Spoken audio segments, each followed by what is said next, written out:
He covered his face. Not a ski mask pulled from the drawer at the last second.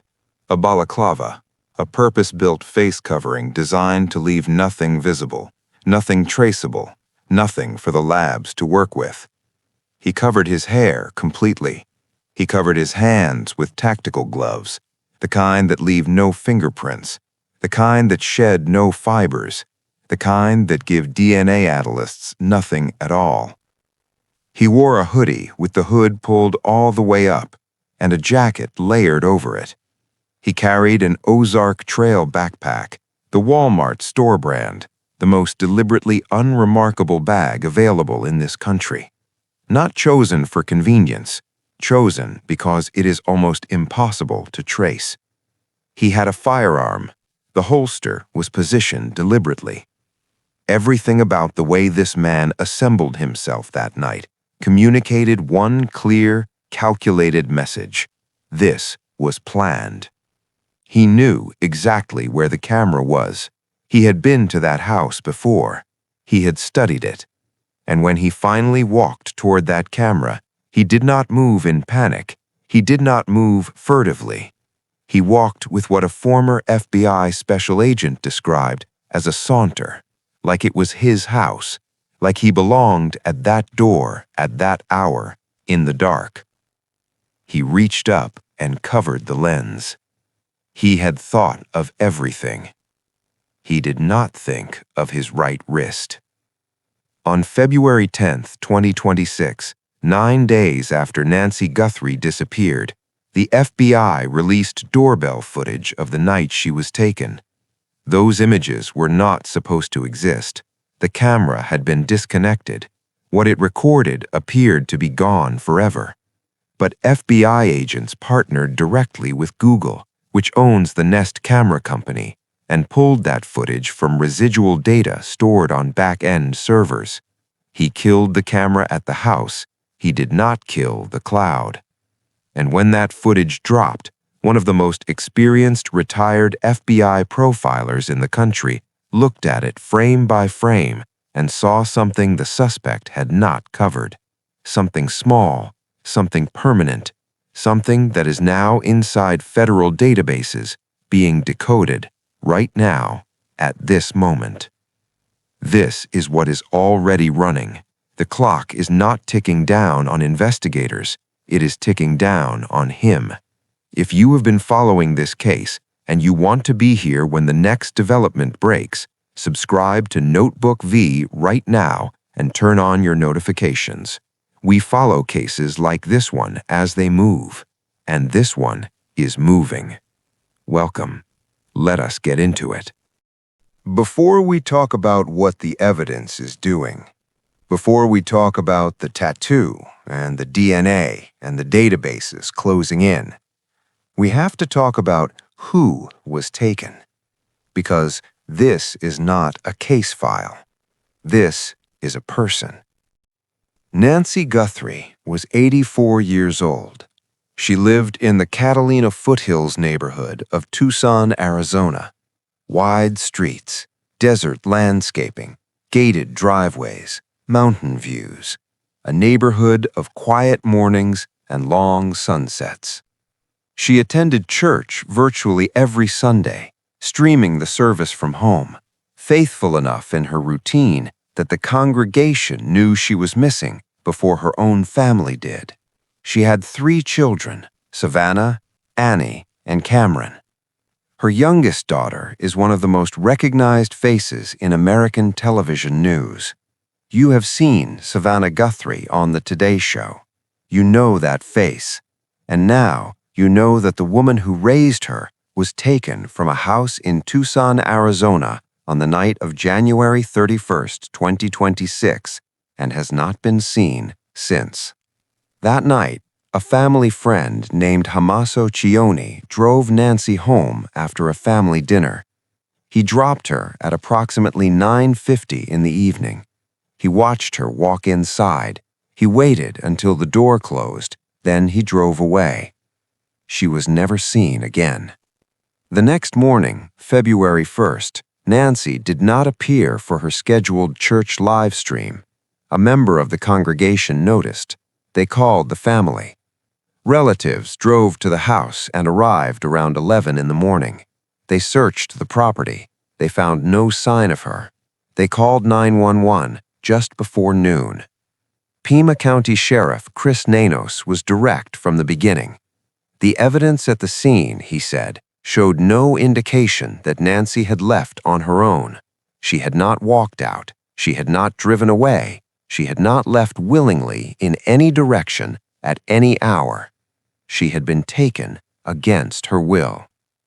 By the time investigators processed the scene and began working outward through the night of January 31st, they were already dealing with something unusual, a suspect who had planned carefully, a crime scene that offered almost nothing, and a camera that the suspect believed was dead. He was wrong about the camera. He was wrong about what it captured, and he was wrong about something else too, something permanent, something visible, something that was already on its way to federal databases before he ever left the state. Let us talk about who this person is. Not his name, because investigators have not released a name, but his profile. The picture that emerges when you lay every deliberate choice he made that night side by side and look at what they reveal about the man who made them. Start with the face. He did not grab a ski mask out of a drawer. He did not pull a bandana up over his nose. He wore a balaclava, a purpose-built, full-coverage face mask designed specifically to leave nothing exposed that could be captured on camera. Deliberate, premeditated, chosen in advance. But here's what former FBI Supervisory Special Agent and Profiler Jim Clemente noticed when he analyzed the footage frame by frame. The suspect's eyes were visible, his eyebrows, his eyelashes, some of his mustache hair. A professional, Clemente said, covers the biography, not just the face, the full biographical record written on the body. This man covered the face. He did not cover everything. Now the hands. Tactical gloves. Not winter gloves, not leather driving gloves. Tactical gloves, the kind specifically engineered to leave no fingerprints on any surface they touch, shed no fibers that forensic labs can collect, and give DNA analysts nothing whatsoever to process. That's not a casual purchase. That's a man who researched what investigators look for and bought the specific tool designed to defeat it. Now the clothing. A hoodie, hood fully up. A jacket layered over it. The silhouette deliberately obscured. The body shape made as generic and unidentifiable as possible. And then over his shoulder, an Ozark Trail backpack. Walmart's own brand. The most deliberately unremarkable bag you can buy in this country. Not chosen because it was cheap. Chosen because it's almost untraceable, because it exists in the homes of tens of millions of Americans, because if it were ever recovered, it would tell investigators almost nothing about who purchased it, or where, or when. He carried a firearm. The holster was positioned deliberately, not stuffed into a waistband, not held in a hand, positioned, practiced. And then there's the camera. He knew it was there. He had studied that house. He knew the exact location of the Nest doorbell camera on the front of Nancy Guthrie's home. And when he approached that door that night, he moved toward the camera with complete composure, no hesitation, no flinching. What FBI Special Agent Brianna Fox described when she analyzed the footage as a saunter. He walked toward a camera that he believed was recording him as though he owned the property. Then he reached up and covered the lens, first with his gloved hand, then with something else, something organic, that investigators would later submit to forensic analysis. He disconnected the system. He believed the footage was gone. He walked away from that house believing that every layer of preparation had held. Jim Clemente reviewed that footage when it was released on February 10th and said something that every person following this case needs to understand deeply. He revealed a tremendous amount, so he's not a professional. Think about what that means. A man who did all this, and a 30-year veteran of the FBI looks at it and says, not a professional. Because a professional doesn't just cover the face, a professional covers the biography. And the biography of this suspect, the specific story written permanently into his skin, was left on camera for the world to see. The Nest doorbell camera at Nancy Guthrie's home went offline at 1:47 in the morning on February 1, 2026. The system was disconnected. Whatever that camera had recorded in the hours before it went dark appeared to be gone. Not corrupted, not degraded, gone. The suspect had done what he came to do, and on his way out, he had killed the one piece of technology most likely to identify him. He had accounted for the camera. He had planned for the camera. And by every conventional measure, he had defeated the camera. He did not account for Google. FBI agents working the case partnered directly with Google, which owns the Nest camera company, and asked for a request that most people outside of federal law enforcement do not know is even possible. They asked for the residual data. The footage that the camera had captured before it was disconnected had already been pushed in fragments to Google's back-end servers. Not the full recording, not a clean, continuous file, but enough. Enough for investigators to reconstruct what that camera saw in the moments before it went dark. He killed the device. He could not kill the cloud. On February 10, 2026, 9 days after Nancy Guthrie disappeared, the FBI released that recovered footage to the public. The images showed a masked individual approaching Nancy's front door. Balaclava, tactical gloves, layered jacket, holstered weapon. He moves toward the camera with complete composure. He reaches up and attempts to cover the lens, first with his gloved hand, then with something else, something organic, something that investigators collected and submitted immediately to forensic analysis. The FBI described the suspect in that footage as the suspect in the kidnapping of Nancy Guthrie. Male, approximately 5'9" to 5'10" inches, average build, right-handed. And then the description included one more detail, a detail the suspect had not planned for, a detail he could not have planned for because it had been on his body for years before he ever set foot near that house, before he ever studied that camera, before he pulled on those tactical gloves and told himself he had thought of everything. His identity, written in ink, on the inside of his right wrist. When the suspect reached up to cover that camera lens, his sleeve moved. Not dramatically, not in any way that would have registered in real time to anyone watching. A fraction of an inch. The jacket rode up. The hoodie rode up beneath it. And for a fraction of a second, in footage that the suspect believed would never exist, the inside of his right wrist was visible on camera. On that wrist, a tattoo. Jim Clemente saw it immediately. Clemente spent decades as an FBI supervisory special agent and profiler, building behavioral profiles on some of the most complex criminal cases in American history.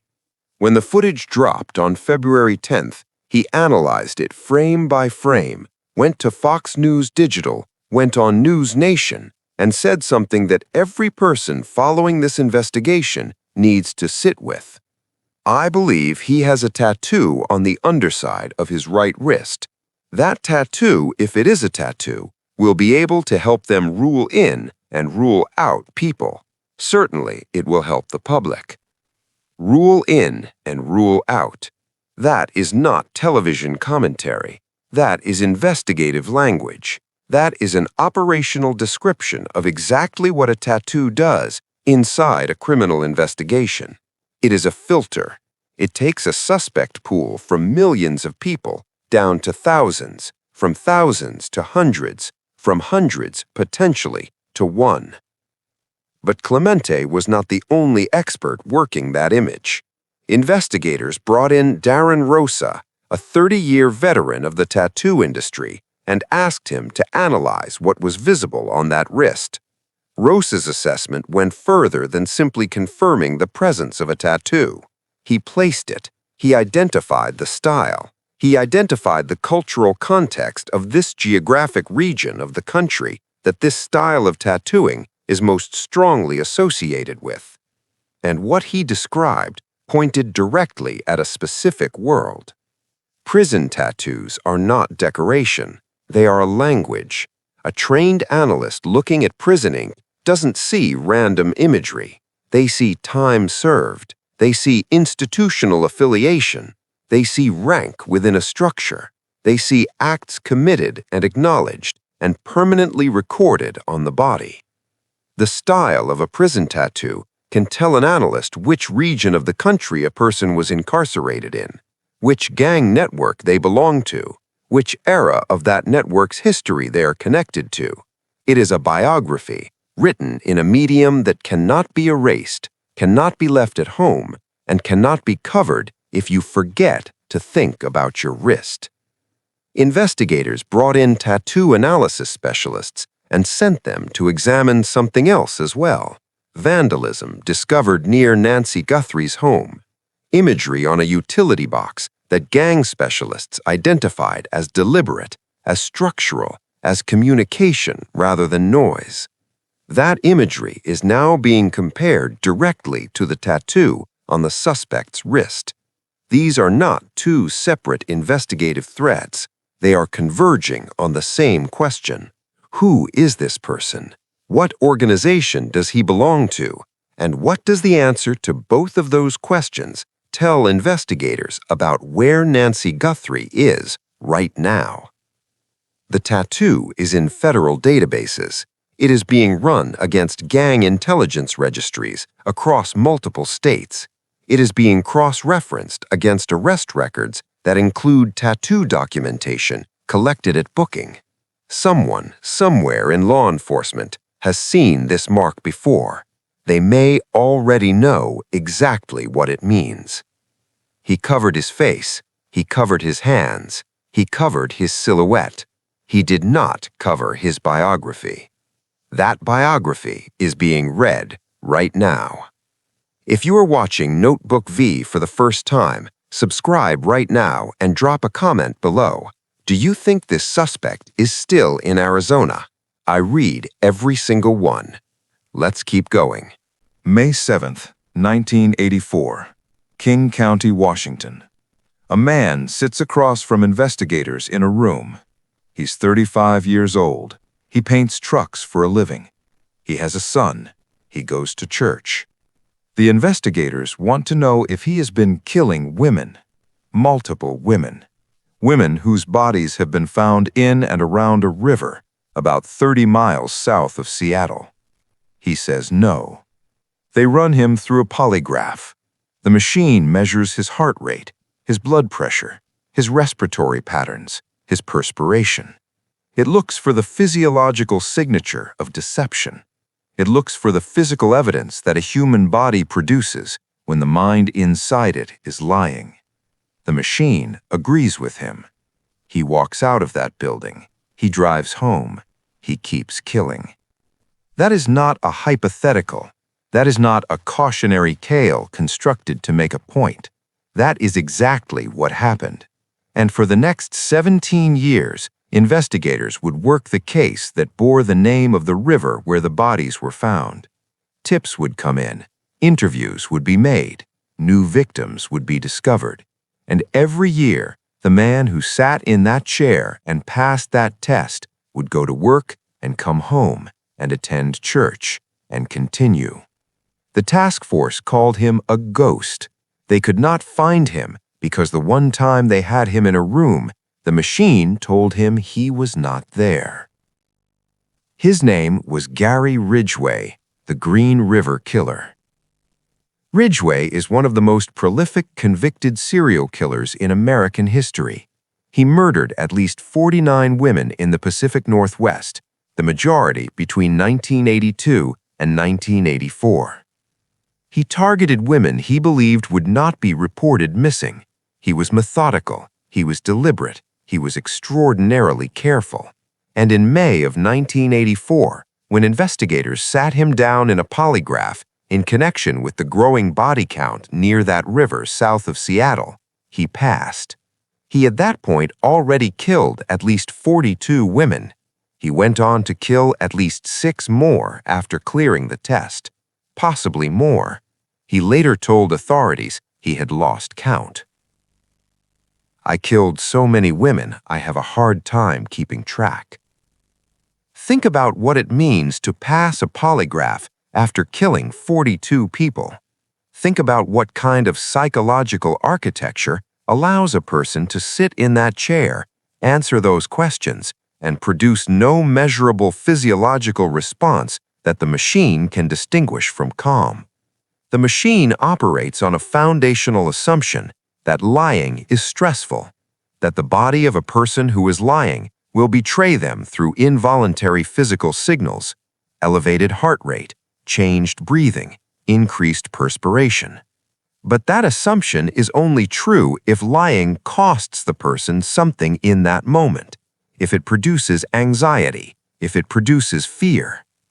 There is a specific category of person for whom none of those costs apply, for whom deception produces no more physiological disruption than telling the truth. The machine cannot measure what is not there. Ridgway didn't beat the polygraph because he was clever enough to fool it. He beat it because the machine was measuring the wrong thing entirely. And for 17 years, that single morning in a room with a machine protected him. The investigators had their answer. The technology of the moment could not see past what they showed them. What finally stopped Ridgway was not psychology, not behavioral analysis, not a tip, not a confession, not a crack in his story. What stopped him was a gauze pad, a small piece of medical gauze that contained a sample of his saliva, collected by investigators in 1987 during a voluntary evidence-gathering session. The technology to process that sample did not exist yet, so the pad went into a drawer in an evidence room, and it waited. For 14 years, it waited, and when the science was finally ready, when DNA technology had advanced far enough to extract a profile from a sample that old and deliver a match, that gauze pad gave investigators everything they needed. Not in weeks, not in days, in hours. November 30th, 2001, Gary Ridgway was arrested, 17 years after he walked out of that polygraph room. The machine had cleared him. The biology had not. Gary Ridgway sat in that chair in 1984, and the technology of that moment could not reach him. There was no tool available to investigators that could look past what he showed them and find what he was hiding beneath it. The gauze pad sat in a drawer because the science was not ready. The science had to catch up to the crime. The man who took Nancy Guthrie is not living in 1984. He is living in 2026. And the technology did not wait for him. It was already there before he ever pulled on those tactical gloves. It was already there before he ever studied that camera. It was already running before he walked out of that house on February 1 and told himself he had gotten away with it. Here is what is already in motion. The FBI recovered unknown male DNA from inside Nancy Guthrie's home, not from the street outside, not from the driveway, from inside the house, from the 40 minutes this man spent in that space doing what he came to. Because here is what preparation cannot account for: the physics of being alive in a room. The body sheds constantly. Skin cells travel through the air and settle on surfaces without permission. Hair falls. Breath deposits microscopic biological material on everything it touches. DNA is not a choice. It is not something you decide to leave or decide to withhold. It is simply what you are. And what you are follows you into every room you enter, whether you wanted to or not. His DNA was run through CODIS, the federal criminal DNA database containing over 22 million profiles. No match. His profile was not in the system. He may not have a prior criminal record, but here is the critical distinction that this suspect does not seem to understand. Not being in CODIS is not the same as being invisible. It means investigators cannot find him directly. It does not mean they cannot find him at all. Because his father has a DNA profile somewhere. His uncle has a DNA profile.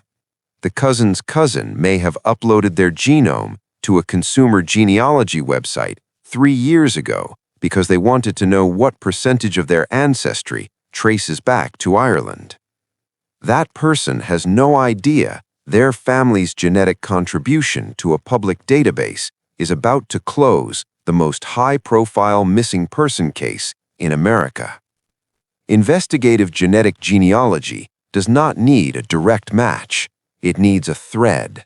One thread in a family tree is enough to build backward, branch by branch, generation by generation, until investigators arrive at a name.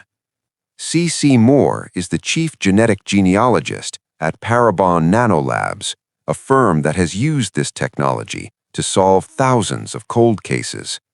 She spoke to Fox News Digital about the Guthrie investigation, and she did not hedge. She did not offer cautious optimism. She stated, with the confidence of someone describing a process rather than a hope, thanks to the power of investigative genetic genealogy, it is just a matter of time until they discover who that DNA belongs to. Just a matter of time. Not we hope to, not if conditions allow, a matter of time. The process is already running. The threads are already being pulled. Somewhere in a genealogy database right now, a family tree is being mapped that has his name at the end of it. And that's only the one track running simultaneously. The Ozark Trail backpack, the tactical gloves, the jacket, every item of gear this suspect wore that night was purchased somewhere. Retail forensics means transaction records, store surveillance systems, loyalty program data, credit card histories. The bag was chosen for its visual anonymity, but anonymous to the human eye is not anonymous to a purchase record. Somewhere, there is a transaction that connects that specific bag to a specific store location on a specific date. Investigators are looking for it right now. The digital forensic requests to Google and Apple are running in parallel. Cell tower data, device location pings, the electronic footprint of the night of January 31 is being reconstructed piece by piece. Gait analysis on the footage is underway. The way a person walks is as individual as a fingerprint, and it cannot be disguised by a balaclava or tactical jacket.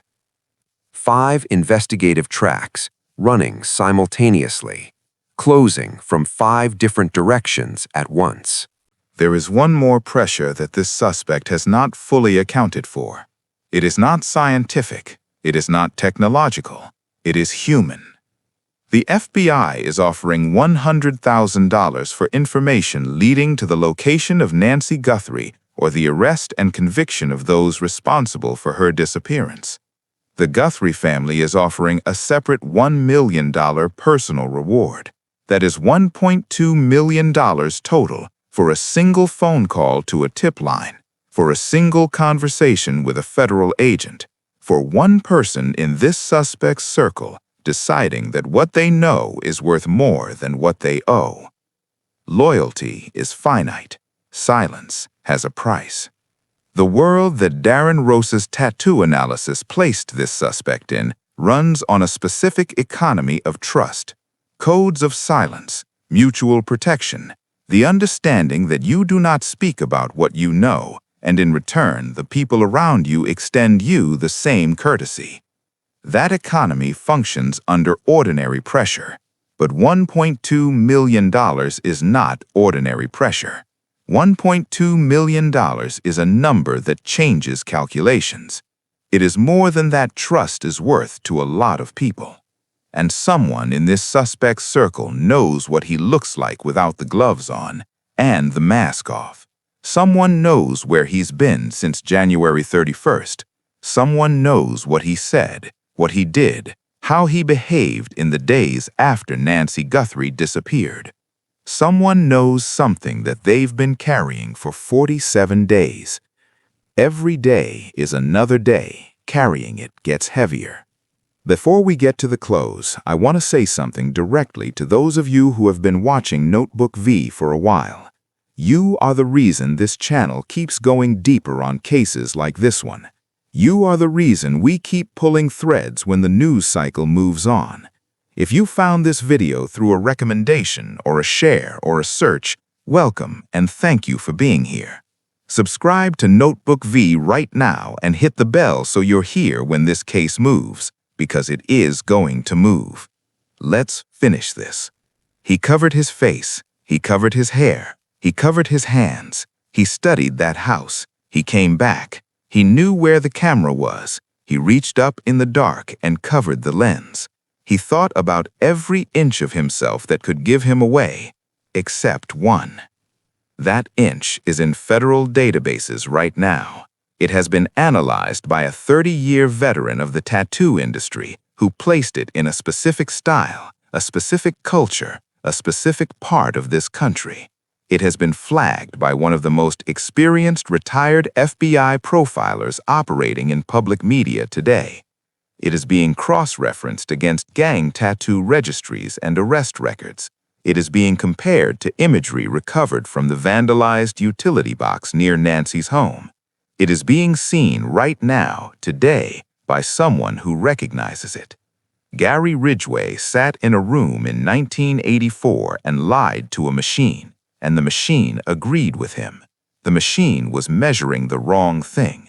There was no technology in 1984 that could reach through time and biology and family trees and evidence drawers to find him.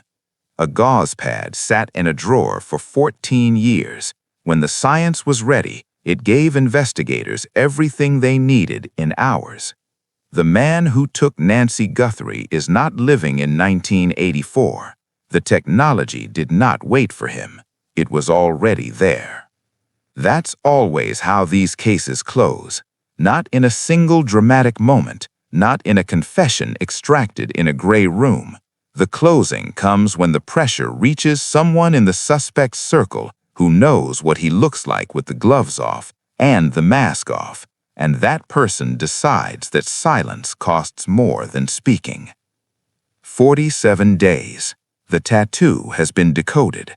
The DNA is in the genealogy pipeline. The retail traces are running. The digital footprint is being reconstructed.